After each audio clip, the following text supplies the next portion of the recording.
Welcome to an explanation of the USA Hegemony Influence Chart for New World Order 2035.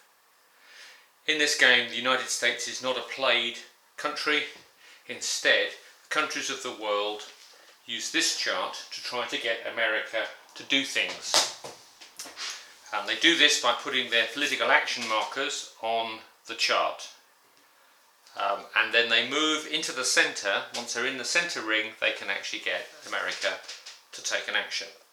So we'll look at how you do that. It's a very simple system. It uses influence cards, and what we'll do is we'll work through an example to show you how it works. Let's first look at the military sphere. In this, Japan and Norway are already on the chart and are seeking to move towards the centre.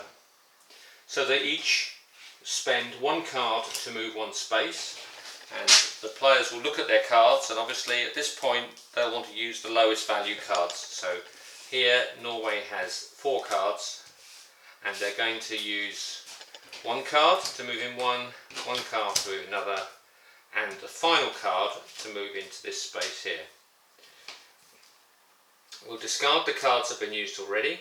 I'm just interested in the one that gets you into that space. Similarly, Japan will have looked at their cards and decided where they want to go. They've got quite a big pack of cards, but they've got more things to do with them. So they spend one card to move in, one card to move in, and final card to move in to the final step.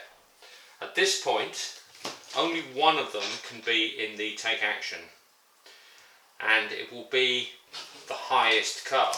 Now at the moment Japan has put 10 in, Norway has put 6 in. Norway thinks, well, this is important, I'm going to try and beat Japan, so I'm going to add my remaining card, which brings me up to 15.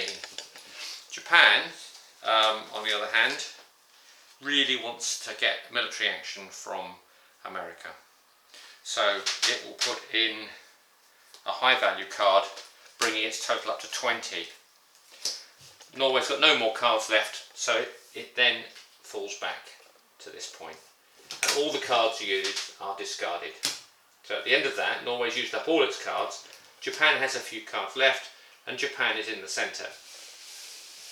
This being the case, it can draw a card from the American action piles. And there are 6 American action piles: public response, economy, space, technology, military, diplomacy. In this case, Japan wants America to do something military. However, you can never be sure what that is, and we just take the first card off the stack and find out what America's response will be. In this instance, America's response is to launch a hypersonic missile strike on a target of Japan's choice. So whatever the security situation is, Japan may well have some insurgents it wants to attack, or it might need to strike some rival that it's in conflict with. It now has this card. Japan players can take this card to the main map, show it to map control, or use it on the main map to indicate a hypersonic missile strike during the next combat phase. Once it's done that, or at the next round, next turn, this card is discarded and is returned back to the pack and placed on the bottom. Generally speaking, unless there's some exceptional rule, teams cannot have more than one action card in play at any one time in any sphere. Moving round, Japan is also seeking to move up into the economic area. In this instance, because of the little conflict it had with Norway, it only has 3 influence cards left, which is enough to move it forward, 1 card per space. 1, 2, 3. Its maximum number of 3 spaces it can move in a turn. Discards those cards, but it's now poised to get an economic benefit next turn. Let's now look at the other 3. We have 3 countries that have just entered the public response sphere, and they are looking at what they want to do. They all want to move in. However, only at each area there can only be 2 out of the 3 in play. So the first card that people put down to move into that, they can see this is going to go Mexico is putting down a 9 from its pack. Well, let me see now. South Africa puts down a 9 and Iran will put down, well, a 6, let's say. So at this point, these two are two highest scores. Iran is not going to make it into that first square unless it's able to beat one of these two 9s. Well, it's only got 2 cards, so it thinks, well, maybe we'll let them have that.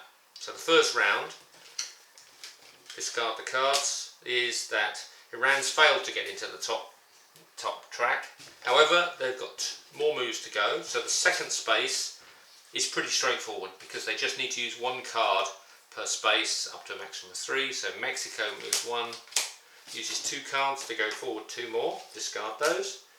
South Africa uses up obviously its 2 lowest cards, 2 more cards, 1, 2, moves up there. Iran has still got some moves left and it's got 2 cards, so it's going to use its 2 cards just to follow up and hopefully be poised to bump somebody out in the subsequent turn when they come back with some more influence cards. At the end of that round, Mexico still have some and South Africa still have some cards in play which they can carry over to next time.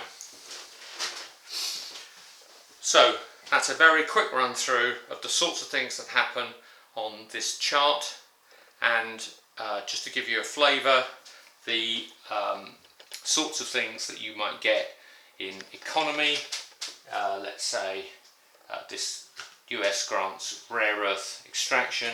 In space, it might be US launches new hunter-killer satellite. In public response, US support creates +2 PR for you, very, very attractive. In diplomacy, you might get USA contributes money to the United Nations. We've seen a military card, and in technology, the USA Science might give you 2 science credits.